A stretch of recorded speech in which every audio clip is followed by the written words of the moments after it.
သူတို့ဟာအိမ်ရှင်ကိုလိုက်လံရှာဖွေရင်းမှောင်မဲနေတဲ့အခန်းချင်းလေးတစ်ခုထဲအဝင်မှာတော့ကလပ်ထိုင်ပေါ်မှာကြောပေးပြီးမက်မက်ကြီးထိုင်နေတဲ့သပင်ဖြူဖွေးဖွေးနဲ့အဖွားအိုတဦးကိုတွေးလိုက်ရပါတယ်။အားကိုးတကြီးနဲ့လူငယ်တယောက်ကအနားကိုဖြည်းဖြည်းချင်းကပ်သွားပြီးတုံရီနေတဲ့လက်နဲ့အဖွားအိုရဲ့ပခုံးကိုလှမ်းကင်ပြီးအကူအညီတောင်းဖို့ပြင်လိုက်ပါတယ်။အဲ့ဒီအချိန်မှာပဲအဖွားအိုကဝုန်းခနဲလဲပင်ကျိုးမတက်လှည့်ကြည့်လာတဲ့အခါမှာတော့မြင်လိုက်ရတဲ့မြင်ကွင်းကြောင့်သွေးပြတ်သွားခဲ့ရပါတယ်။အဖွားအိုရဲ့မျက်နှာက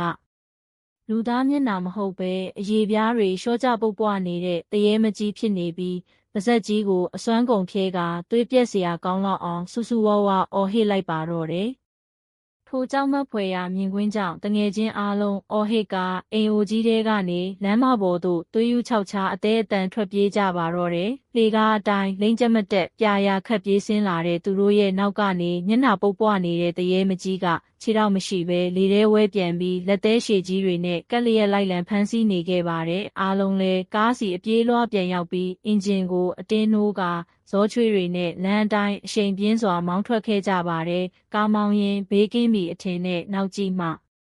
အထဲကိုလှမ်းကြည့်လိုက်တဲ့အခါမှာတော့အဝေးမှာကြံခဲ့တဲ့အိမ်အိုကြီးရဲ့ပတင်းပေါက်ကနေအဲ့ဒီတရေမကြီးကသူတို့ကိုစိုက်ကြည့်ပြီးသွေးအေးအေးနဲ့ရေမောချောက်လန့်နေတဲ့အရေးကိုကွက်ကွက်ကွင်းကွင်းမြင်လိုက်ရရင်ဒီကြောင့်မဖွယ်ရာခရီးစဉ်ဟာပြီးဆုံးသွားခဲ့ပါတော့တယ်။